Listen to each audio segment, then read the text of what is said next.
We were on a double date, me and my fiancée Vanessa, my buddy Keith and his girl Nicole. When I bent down to grab something, I saw my fiancé's foot between his legs. He said, "She started it, dude." So I started canceling everything, including the wedding. That moment, the casual betrayal confirmed by 4 careless words, was still 6 months away when I made the reservation. A she. At 28 years old, I had everything sorted. I worked as a logistics coordinator for a mid-sized shipping company in Phoenix. The job wasn't glamorous, but it was stable enough that I'd put a down payment on a condo and managed to save serious money for the wedding. Ish. My life was tracking, perfectly balanced, or so I thought. I always figured double dates were harmless, almost boring by design. You show up at some chain restaurant, talk about work drama nobody really cares about, complain about the drive over, and split appetizers that no one actually wanted. This time, it was the Cheesecake Factory. I still hold that 34 pages of food options is not a normal menu. But we all just accept it and spend 20 minutes deciding between option 47 and option 168. That night, a standard Saturday evening in late March, was supposed to be simple. I'd made the reservation 2 weeks in advance because Vanessa had desperately wanted a normal night out. The wedding planning stress was a constant, low-grade fever eating away at our sanity. The venue deposits were crippling us. We'd already dropped $8,000 just to secure the space, which felt astronomical. Her mother, Patricia, kept changing the guest list every other day, adding distant relatives I had never heard of. The florist had ghosted us twice after we questioned why centerpieces cost $400 each. And don't even get me started on the drama with bridesmaid dress colors. Apparently, dusty, rose, and blush pink were completely different things, and choosing the wrong one would ruin the entire aesthetic. We needed a break from all that chaos. I was Mike, the analytical guy, the one who compartmentalized problems and solved them logically. But even I was ready to snap over whether the invitations should be ecru or ivory. We needed an evening where we could just be 2 stable couples doing normal things. Keith and Nicole were the obvious choice to invite. They were the most stable, drama-free pair in our entire friend group, together for a little over a year. Keith was my best friend from college. We'd been tight for almost 8 years, playing on the same recreation league basketball team, every Tuesday night, grabbing lunch every other week, and helping each other move apartments 3 different times over the years. I trusted the guy completely. The kind of friend who'd show up at 2 in the morning if you needed help changing a tire, no questions asked. I thought Vanessa liked Nicole well enough. They'd gone to a few spin classes together at that boutique studio downtown and done the whole Sunday brunch thing a couple of times. They weren't best friends, but they seemed to get along fine whenever we all hung out as a group. Everything looked balanced on paper. 2 stable couples, 1 neutral location, 0 drama anticipated. I can paint you a quick picture of Vanessa because context matters here. We'd been together for 3 years. Engaged for the last 7 months. She commanded attention just by walking into a room. confident, well-dressed. H. Always knowing exactly what to say in social situations. The early months were great. The standard new relationship excitement where everything felt effortless. The first tiny crack had appeared about 8 months in. We were at a co-worker's party, and I caught her being a little too touchy with some guy from her office. Standing closer than necessary, laughing too hard, H. touching his arm. When I brought it up later, she acted like I was being paranoid and controlling. H. That's just how I am with people, she'd said. I'm a friendly person. Don't make it weird. I dropped it because I hated being the insecure boyfriend who micromanaged his girlfriend's interactions.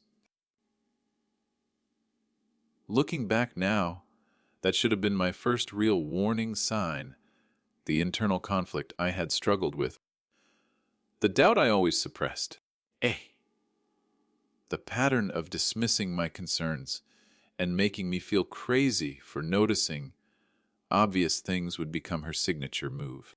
H. She'd cry about how she felt suffocated and how she needed me to trust her, and like an absolute fool, I'd apologize and try harder to be the trusting man she claimed to need. I always rationalized it, H. convincing myself that the anxiety was my own past issue, not a genuine red flag. When I proposed, she said yes without hesitation, posting about it immediately.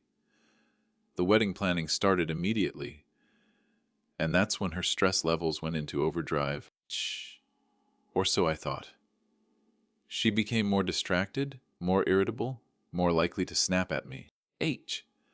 I attributed it to the sheer pressure of planning such an enormous event. I was giving her way too much credit. We were about to find out exactly what was distracting her. H. The illusion of normalcy lasted less than 20 minutes once we were seated in that semicircular booth. H. We were seated in one of those wide, semicircular booths.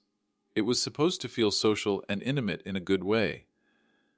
But that night, it just felt cramped, like a stage where 4 people were pretending to perform a drama they hadn't rehearsed.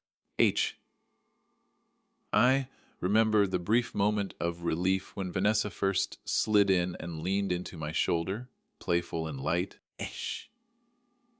The way she used to be 3 years ago. That feeling of normalcy, however fleeting, was the last I would feel for a long time. H. Keith took the seat directly across from me, and Nicole sat beside him. I noticed that Nicole had her purse tucked under her arm, the H clutching it like a security blanket. It was a nervous habit I'd noticed before. She did it whenever she felt uncomfortable or out of place in a social setting. H. I remember thinking that both Keith and Nicole looked a little stiff, not actively fighting tense, just slightly off. I blamed it on the stress they both carried. H. Keith was dealing with some massive project at his accounting firm that had him working 60-hour weeks for the past month. Nicole managed a boutique fitness studio across town and was constantly putting out fires. It was just normal stressed adult stuff. H. The kind of things I was trained to logically account for. My own internal conflict was always to rationalize away emotional cues. H. And I was doing it again now, assigning their strangeness to external pressures. H. The first definite sign that something was genuinely wrong came when Vanessa ignored 2 direct questions in a row. H. Keith asked her what she was thinking of ordering, trying to make casual conversation while staring at the overwhelmingly large menu. H. She didn't answer. Her eyes were fixed on the drink section. H. Studying the list of iced teas and lemonades like it contained the meaning of life itself. Nicole tried next. K. Attempting to include Vanessa in a story about a difficult client at the studio. A woman who had demanded a refund claiming the workout was false advertising because she didn't immediately look like the instructor. It was actually a funny story, and Keith and I both laughed. Vanessa just nodded vaguely without actually listening. Her eyes were still locked on that drink menu.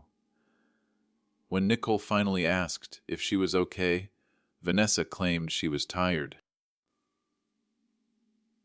But her body language told a completely different story, one that directly contradicted her words. Her foot kept bouncing under the table, a frantic, unsettling rhythm.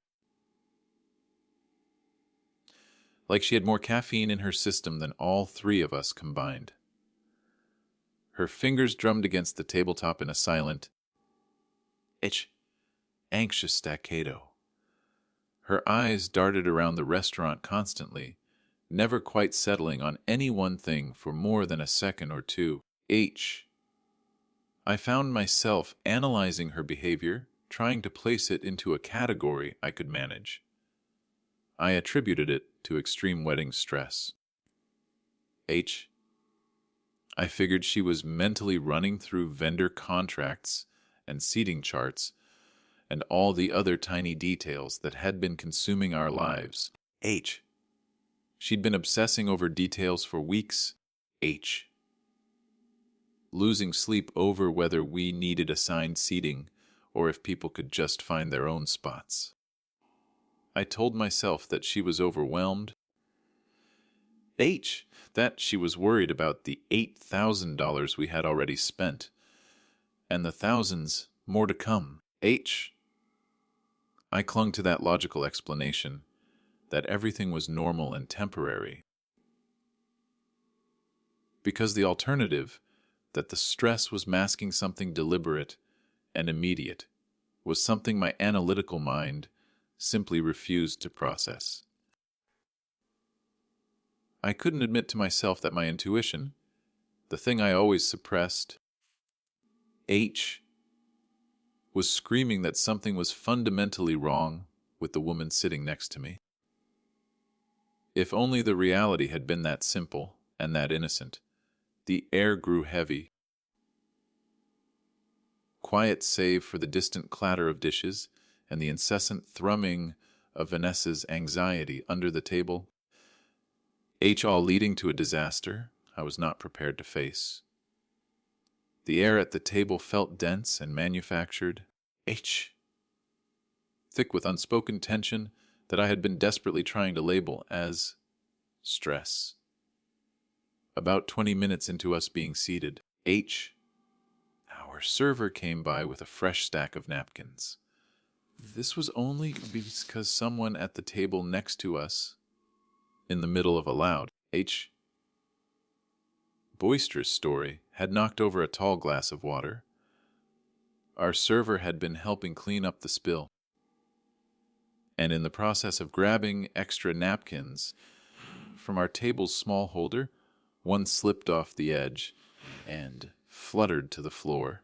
It landed precisely in the tight space between where I was sitting, and where Keith sat across from me. I bent down to grab it. This was not a conscious decision. It was automatic, a pure reflex action, driven by my need for order and cleanliness. See something on the floor, pick it up. Simple. I was simply reaching for a dropped piece of paper. A mundane movement that required no thought whatsoever. That simple? Thoughtless movement changed the entire trajectory of my life in under 3 seconds. On the way back up, the logistics coordinator in me, the part that tracks spatial relationships and data points, registered an anomaly. My eyes tracked upward, scanning the limited space under the table, and they locked onto Vanessa's leg. H. It was extended far under the table, not just stretched out in front of her, like someone getting comfortable. H. Her foot was positioned exactly where it absolutely should not have been. It was nestled right there, tucked between Keith's legs, H. Resting in his crotch area like it belonged there. Like this was natural, like this was an established activity between them. H. The shock was a physical blow, heavy and immediate. My mind, designed for analysis and organization, momentarily failed. It was like watching a video buffer, the image crystal clear, but the implications loading slowly, agonizingly, frame by frame. This image, my fiancée's foot in my best friend's lap, did not match the stable reality I believed I was living in. Keith wasn't pulling away or looking confused. He was just sitting there letting it happen. His face had this weird expression. Aish. Not quite pleasure, not quite guilt, but a sickly, knowing awareness. He looked like he knew it was wrong. The H, but was simultaneously too weak and too complicit to stop the small, silent game they were playing. The split second Keith noticed me rising back up into my seat. His entire body jerked. It wasn't a large movement, but it was enough to show he had been caught off guard. The look that crossed his face wasn't surprise or confusion, which you might expect from an innocent mistake. It was pure, unfiltered, caught, red-handed guilt mixed with a pathetic embarrassment.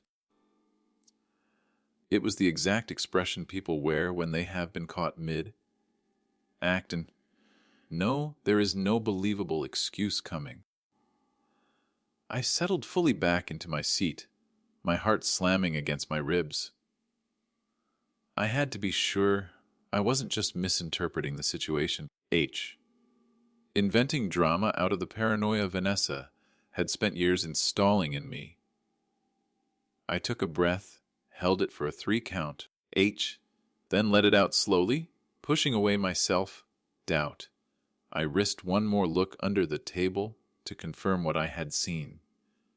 Yes, still there. Vanessa's foot still positioned, precisely where it absolutely should not be. When I finally looked directly at Keith's face, H, making full eye contact across the width of the booth, he gave this weak, pathetic half-smile. It wasn't an attempt at an apology. It was more like an awkward, desperate plea for mutual discretion. Then he said it. The A, 4 words that tore through the pretense of our friendship and our engagement like shrapnel. H, they were the key to the entire catastrophe. H, confirming the betrayal and simultaneously revealing his own pathetic lack of moral fortitude. I settled fully back into my seat. H, my heart slamming against my ribs. I had to be sure I wasn't just misinterpreting the situation. H, inventing drama out of the paranoia Vanessa had spent years installing in me.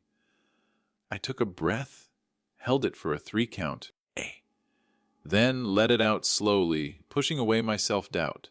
I risked one more look under the table to confirm what I had seen. Yes, still there. Shh. Vanessa's foot still positioned precisely where it absolutely should not be. When I finally looked directly at Keith's face, H making full eye contact across the width of the booth, he gave this weak, pathetic half-smile. It wasn't an attempt at an apology, H. It was more like an awkward, desperate plea for mutual discretion. Then he said it. Shh.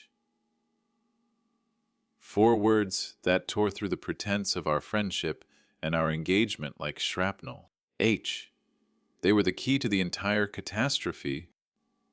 H, confirming the betrayal and simultaneously revealing his own pathetic lack of moral fortitude. Dude, H, she started it. My ears started ringing. It was that high-pitched, hey, $2 million for.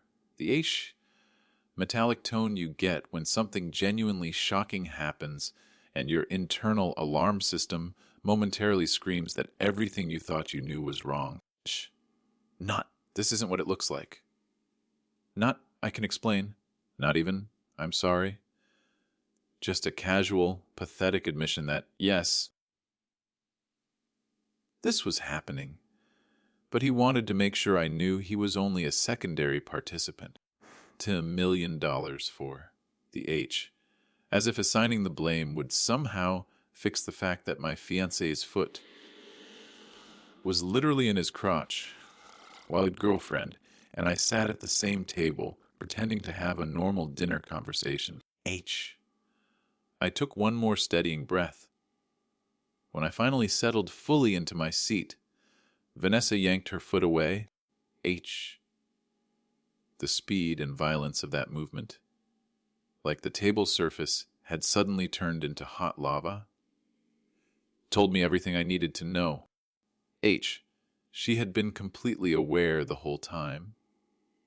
This wasn't some innocent leg stretch or accidental contact in a cramped space.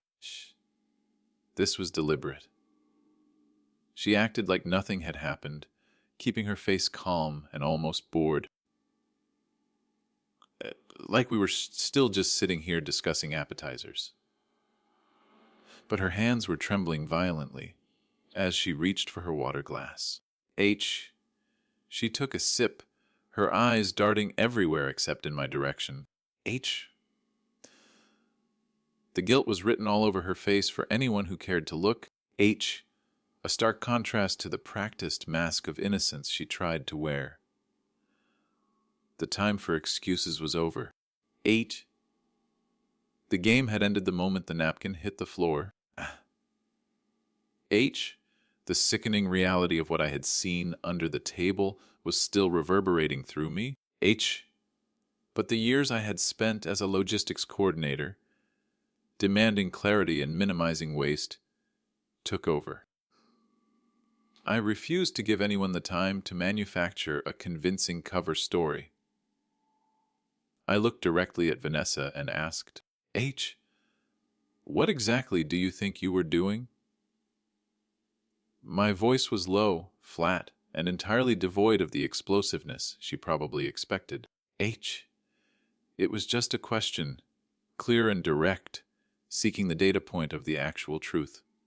She blinked rapidly. H, her eyes darting between Keith and me. She was clearly trying to figure out exactly what angle I had, how much she could plausibly deny. H, and how far she could lean into the lie. Her mouth opened and closed twice before she managed to form the words. I stretched my leg, H, and accidentally made contact, she said, her voice steady but too practiced. It wasn't intentional. H, the booth is cramped. It was an excuse that might have made sense if I hadn't literally watched her foot, still resting exactly where it shouldn't have been mere seconds earlier. H. The table wasn't that cramped. We all had plenty of room. This wasn't an accident. It was deliberate. Nicole didn't buy it either. Shh. She turned slowly to Keith, her initial nervous clutching of the purse giving way to a dawning horror that hardened her features. Keith, what is going on? Is this some kind of sick joke? Keith stammered, trying to produce a version of events that sounded innocent. H. But his face kept betraying him. His eyes repeatedly darted to Vanessa, the two of them, operating without a coordinated script. H. She was annoyed. Keith mumbled, echoing Vanessa's tactic shift. H. And she nudged me with her foot to get me to move. Nudged you. Nicole's voice rose. H, shaking with a mixture of confusion and anger building into something sharper. H, nudging someone's shin to signal give me space is one thing. H. Having your foot planted between someone's legs is something else entirely. She turned back to Keith. H, you've been acting strange for weeks. I tried talking to you about boundaries with other women. H, and you dismissed me every single time. You said I was being paranoid. Nicole did something none of us expected next. The H, a move fueled by her own weeks of suppressed intuition. She pulled up her phone, opened a message thread. H, and handed it directly to me without saying a single word. The texts weren't explicit. Ouch. There were no smoking gun declarations of love or plans to run away together. H, but they showed Vanessa and Keith had been texting privately for weeks. The thread was full of messages about meeting up to discuss something important that they needed to handle without the others knowing. When Nicole had first discovered the thread 2 weeks earlier, Keith had claimed it was about planning some surprise for me, even though my birthday wasn't for 4 months. Nothing in the texts matched that flimsy explanation. The messages talked about complicated situations, and figuring things out, and keeping this between us for now. It wasn't incriminating enough to call definitive proof of a full-blown physical affair. H, but it was clear enough to signal that a sustained, secretive H, and inappropriate emotional relationship had been happening behind the scenes. H, I handed the phone back to Nicole without saying anything. I didn't need more evidence. The image under the table had already spoken volumes. H. Vanessa's face went pale when she realized Nicole had just pulled her into the situation. Ish. She immediately tried to redirect everything toward Nicole, claiming she was stirring up drama and trying to ruin a perfectly nice evening. But Nicole wasn't backing down. The H. Nicole fired back with details she had apparently kept to herself, trying to give Keith the benefit of the doubt until that moment. H. She said she had overheard him on a phone call a couple of nights earlier, whispering about how things were getting complicated with someone. H. When she had confronted him about it, he had claimed she misheard, and he was talking about work. H. The table had devolved into a battlefield of half-truths and frantic contradictions. Everyone was talking over each other. H. Voices rising incrementally. I could see our server hovering near the kitchen. H. Clearly debating whether to approach or just let the chaos burn itself out. H. I felt like I was standing at the center of a small earthquake. H. Steadying myself while the two people who were supposed to be closest to me actively shook the ground beneath my feet. I refused to raise my voice. I looked at Vanessa and told her, I want the truth. Not excuses, not alternative explanations. Just the actual truth about what is happening. She insisted we needed to talk later, in private. H. That this wasn't the place for serious conversations, that I was embarrassing her in public. But I refused to let this lie rot in the dark where she could manipulate the narrative. H. I told her there wasn't going to be a private conversation unless she acknowledged what I saw with my own eyes 2 minutes ago. That's when she snapped, her carefully constructed mask shattering. You're being dramatic.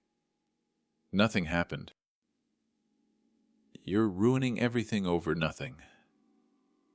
The word dramatic cut the last thread holding me to that booth. It was the same weapon she had used for 3 years, the gaslighting tool she used to make me doubt my own sanity. This time, it failed. I stood without another word. The sound of my chair sliding back echoed across the restaurant section. And I swear half the room turned to look. A server stepped aside quickly when he saw my expression. I wasn't angry in the explosive sense. I was just done, completely and utterly finished with the situation. Having achieved the undeniable clarity I had always suppressed.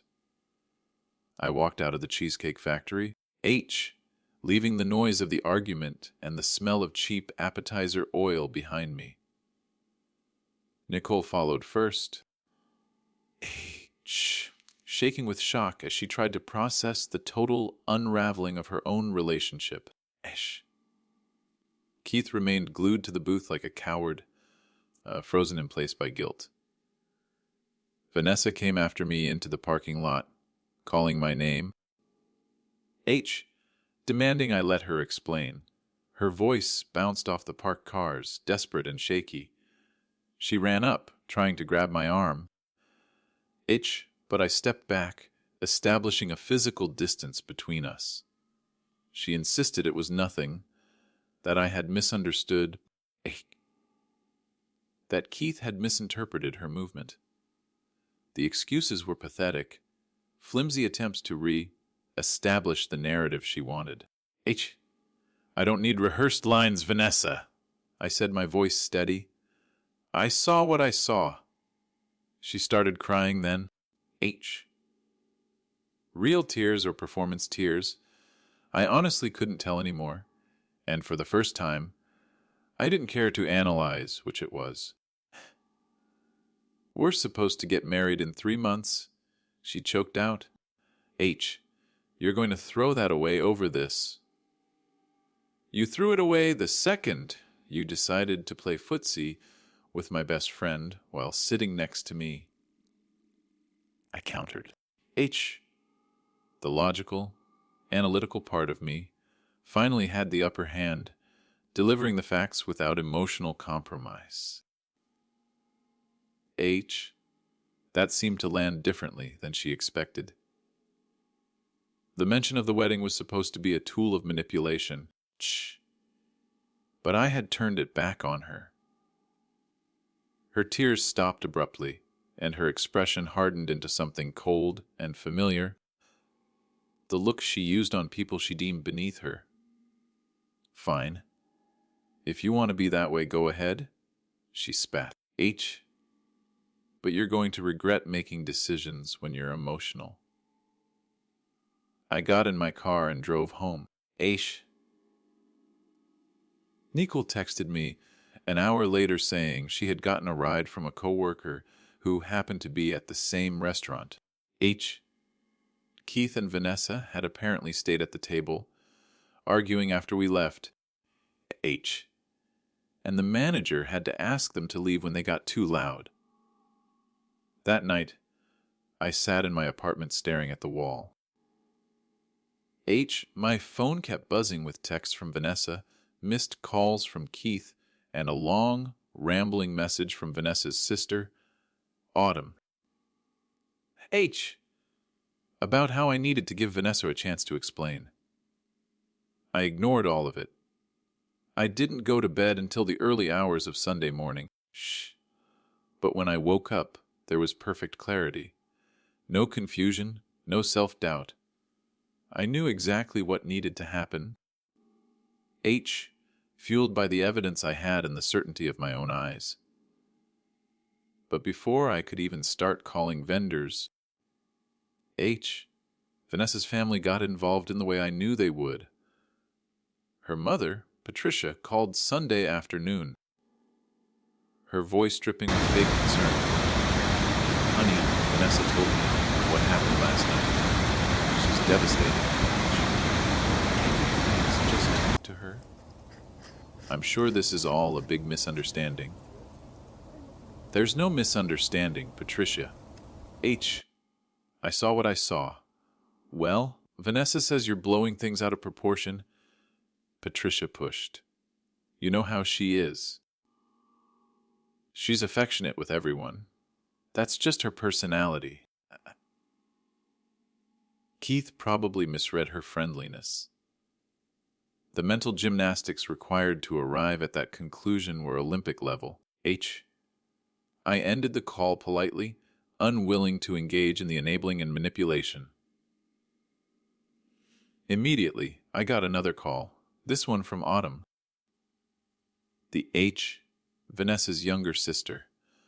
Autumn had always been the reasonable one in that family, so I answered, hoping for something different. H. Look, Autumn said without preamble. I need to tell you something Mom doesn't want you to know. H. Vanessa pulled this same thing with her last boyfriend.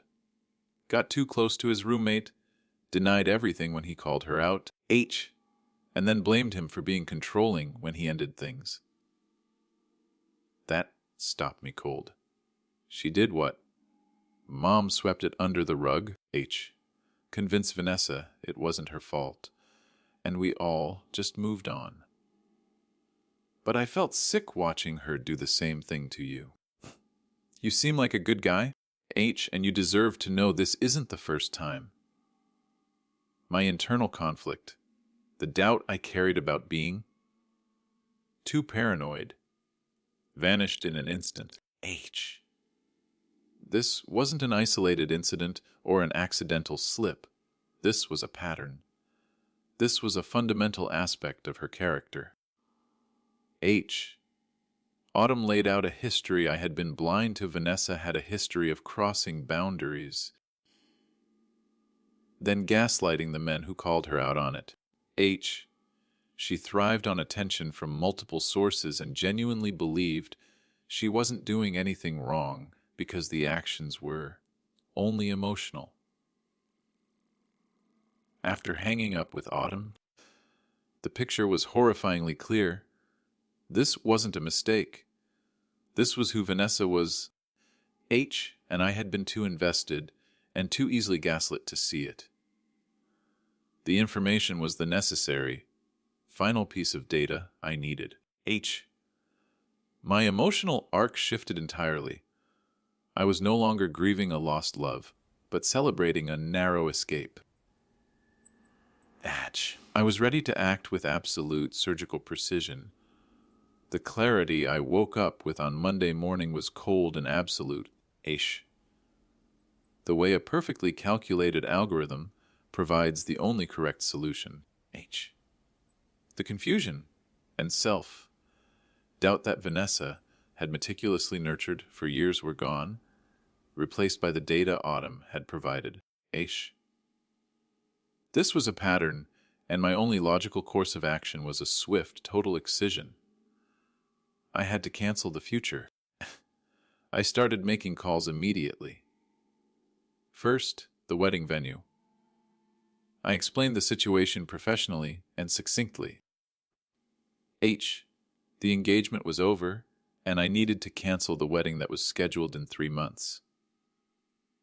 The coordinator, H. A woman named Sarah, who had been dealing with Patricia's guest list changes, H. was understanding but firm about the $8,000 non-refundable deposit. I understand, I told her. H. My voice betraying no emotion. Consider it done. The $8,000 was a sunk cost. H. A fee I was paying to protect the rest of my life. It was worth every penny to not marry someone like Vanessa. Second, the caterer. The caterer deposit was another $3,500 down the drain. Also non-refundable. Shh. The woman on the phone suggested maybe postponing instead of canceling outright, citing the financial commitment. I am absolutely certain, I replied. This wedding is not happening, not now. Shh. Not ever. I went through the rest of the list with the same surgical detachment. The photographer, the florist, the DJ. Each one cost me a deposit I would never see again.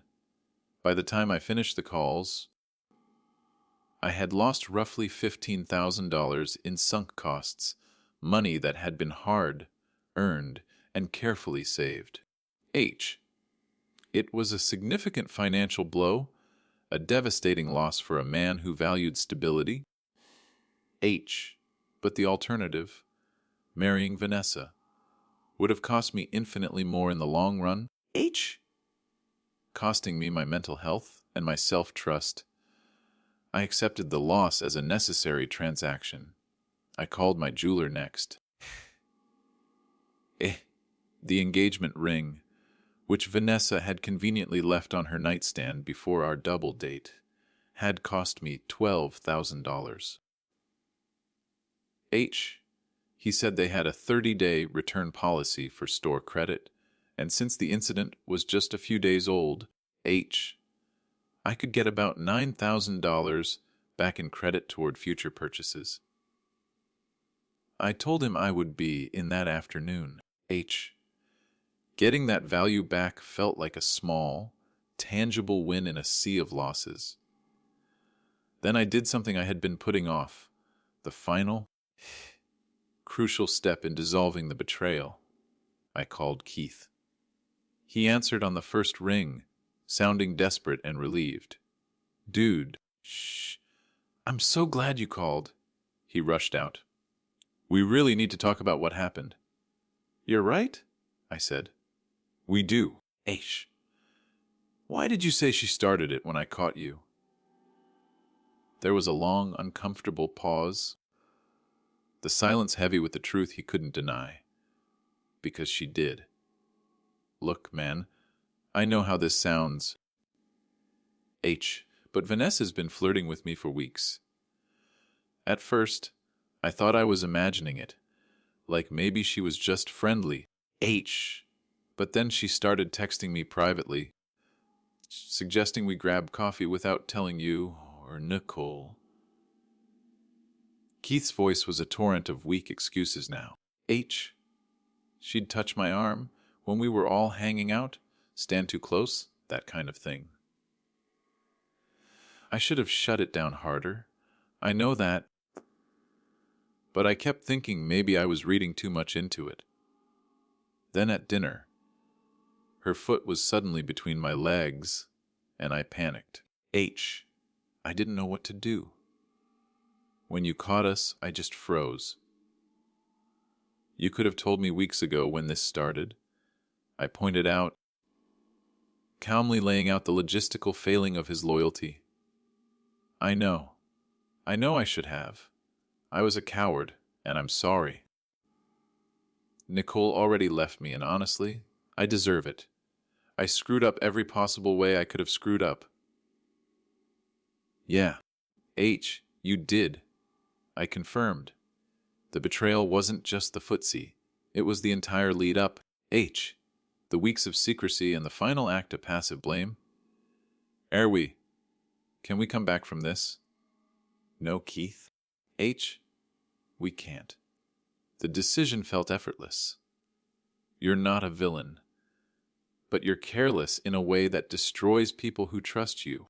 That's enough reason for me to walk away. I hung up and blocked his number.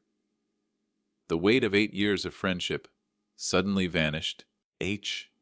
Was replaced by a sense of clean, final severance. I had paid the financial cost, and now I had paid the emotional cost. The physical confrontation with Vanessa was all that remained to complete the dissolution of my former life. That afternoon, I waited for Vanessa. I had been expecting this, the final, inevitable confrontation where she would deploy her full arsenal of denial and manipulation. I was sitting on the couch. The $15,000 loss from the deposits already factored into my personal balance sheet when I heard her key in the lock. H. She still had her copy, though I was about to correct that logistical error. She walked in looking determined. H. Her face set in the expression of someone who had rehearsed a powerful, victim-centered speech on the drive over. H. She hadn't bothered to wipe the guilt from her eyes, but she had certainly prepared a narrative designed to make me feel small. H. We need to talk, she announced, walking past the foyer. Like actually talk, Mike, not just fight in a parking lot. Okay, I agreed, H remaining seated. Talk. She began her practiced routine. I made a mistake. Ish. I got too comfortable with Keith, and I didn't realize how it looked until you saw it. But nothing physical happened. We never kissed. Shh. Never. You're acting like I had an affair when nothing actually happened. She paused, waiting for the expected explosion. H. The emotional volatility she could use to deflect. But I gave her nothing. H. I realized then that she genuinely believed the lack of penetration or kissing was the magical line that rendered all her emotional betrayal and boundary crossing harmless. Ch. This was the same logic Nicole and Autumn had warned me about. A fundamental moral blind spot. I let her finish the entire monologue, listening to the various ways she minimized the incident. When she finally ran out of breath, I delivered the cold, flat statement I had rehearsed for myself. I canceled the wedding? She froze mid-gesture. Her entire body language shifted from rehearsed indignation to genuine, terrified shock. You what? Called every vendor. I confirmed. It is done. Lost about $15,000 in deposits, but it is worth it. Her face went through a rapid series of emotions. Shock, disbelief, mounting anger, and finally, something close to panic. Shh. The logistical reality of the money and the date being gone hit her harder than the emotional wound. Shh. You can't do that without talking to me first! That was our life! I just did, I said. This is insane. You're ruining everything over a misunderstanding. It's not a misunderstanding, Vanessa. Your sister told me about your ex-boyfriend and his roommate. The impact was immediate and devastating. Her face went pale. The color draining out entirely. Her jaw went slack. She had lost control of the narrative, and she knew it. The betrayal of her family's secrecy was worse to her than the betrayal of our engagement. Autumn told you that. She whispered. Trying to regain her footing? That was completely different. He was controlling and paranoid and you got too close to his roommate. I finished for her. Cutting off the habitual victim speech. Got caught and made him feel crazy for calling you out on it. Sound familiar? I can't believe you're listening to my sister over me, she accused, regaining a sliver of her former fight. We're supposed to get married? Not anymore? I want your key to this apartment, and I want you to come get the rest of your stuff this week. You can bring Autumn or your dad, but you're not staying here. She stared at me like I had just spoken in a foreign language, waiting for me to break. For the anger to turn into doubt, for the decision to dissolve into another one of our exhausting, circular fights. When she finally processed that I was serious, that I was no longer the man she could manipulate, her expression hardened. It was that cold, distant look I had seen her use on service workers or people she deemed beneath her social standing. Fine, she said, her voice cutting. You want to throw away 3 years over nothing? Go ahead, H, but don't come crawling back when you realize what you lost. I won't. She walked over to the kitchen counter, dropped her apartment key with a sharp, metallic sound, and walked out. The door closed with a soft click, not a dramatic slam. H, that quiet. Climactic finality felt like a line being drawn in indelible ink through everything we had planned together. H. The emotional war was over. I was alone, and I was free. The quiet after Vanessa left was profound, not lonely, but profoundly peaceful. H. My life had been shaken by an earthquake, but the ground was finally still. H. The aftermath unfolded exactly as I expected the lives of 2 careless people to unfold. H. Nicole officially ended things with Keith and moved in with her cousin across town. She texted me a week later, concise and clear, H, saying she wasn't going to waste another year trying to rebuild trust that had already fractured beyond repair.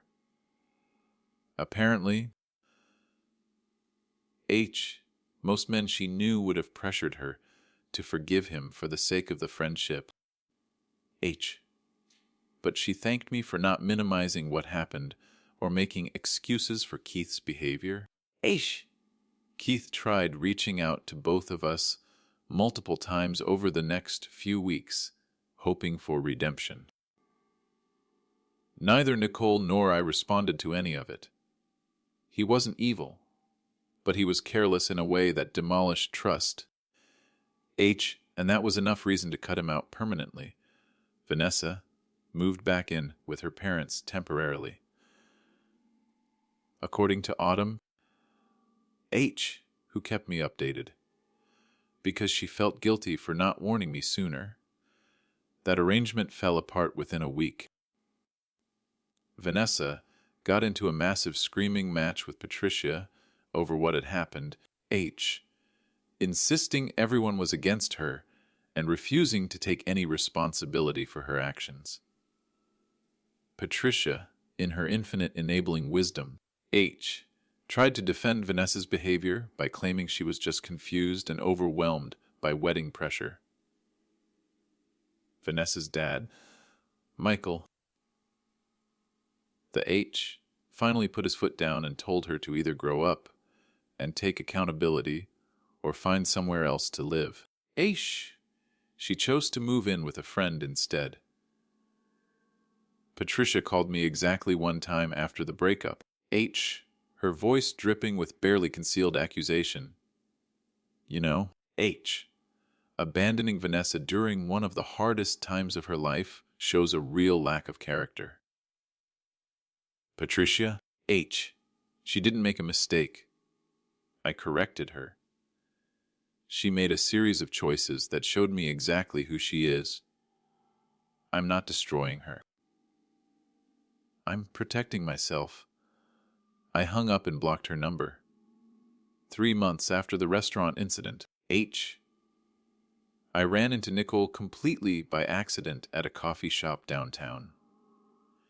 She looked healthier than I had seen her in months, more relaxed. H, less stressed. We grabbed a table and caught up properly. She told me Keith had been desperately trying to get back together, H, sending flowers and leaving long voicemails. She had blocked him 2 weeks earlier after he showed up at her fitness studio, trying to talk to her. H, he keeps saying it was just one mistake, she said. But it wasn't one mistake, H. It was dozens of small choices that led to that moment at dinner. Every single step was a choice. H, and he made the wrong choice every single time? Exactly. I agreed. That's what Vanessa couldn't understand either. She kept saying nothing physical happened, like that was supposed to make it okay. Nicole leaned back in her chair, a new H wise clarity in her eyes. You know what the worst part is? I don't even think they actually liked each other. H? I think they were just bored and testing boundaries for the thrill of it. H. We were just collateral damage in their little game. That observation hit hard because it rang absolutely true. Shh. Neither Vanessa nor Keith had made any real effort to be together after everything blew up. H. They had just destroyed 4 people's stability for what amounted to emotional entertainment. Nicole and I stayed in touch. H. Becoming actual friends instead of just people connected through other people's drama. As for me, I took time to rebuild my life deliberately and carefully. My friend Jason helped me reorganize my apartment one weekend. H. We repainted the living room from the neutral beige Vanessa had insisted on to a deep blue-gray I actually liked. H. We rearranged all the furniture, got rid of stuff that reminded me of her or our relationship. H. And made the space feel like mine again instead of ours. You should get a dog, Jason suggested. Dogs are better than women anyway. They're loyal. They're always happy to see you. H. And they don't play footsie with your friends at Cheesecake Factory. I actually laughed at that. The first genuine H. unrestrained laugh I'd had in weeks. H. We ordered pizza that night and stayed up late watching basketball and not talking about the drama. H. It felt healing in a way I hadn't anticipated. I returned the engagement ring and used the $9,000 store credit to buy myself a really nice watch I had been wanting for years. H. A Tag Heuer Aquaracer, stainless steel with a blue dial. Every time I looked at it, H. I remembered that I had traded away a disaster of a marriage for something tangible, something I actually wanted and would use. H. It seemed like a fair exchange. The real surprise came about 5 months after everything fell apart. Michael, Vanessa's dad, H. called me, checking in, which had become a sort of irregular thing we did every few weeks. H. Just wanted to give you a heads up, he said. Vanessa and the new boyfriend broke up last week. H. Things got messy fast. What happened? I asked. Apparently, she pulled the same stuff. Getting too close to one of his friends. H. Texting privately, then acting like he was paranoid when he called her out. He ended things immediately. Didn't even try to work through it. Smart guy. Smarter than I gave him credit for. I murmured. Patricia's furious at him. H. says he overreacted. Vanessa's back at our house again, and it's World War II over here. H. I'm staying at my brother's place until this calms down. Michael actually laughed. Tired and bitter, but still a laugh. H. You dodged a bullet, son. Multiple bullets. Hell. H. You dodged an entire firing squad. Starting to realize that more every day, I said. After hanging up, H. I sat on my newly arranged couch in my newly painted living room and just breathed. The apartment was quiet, but not lonely, calm, H, but not empty. I had built something here that was genuinely mine. No compromises. H, no accommodating someone else's needs at the expense of my own. I had embraced the painful clarity, trusted my instincts, H, and secured my future. The stability I craved was finally real, built on truth, not illusion.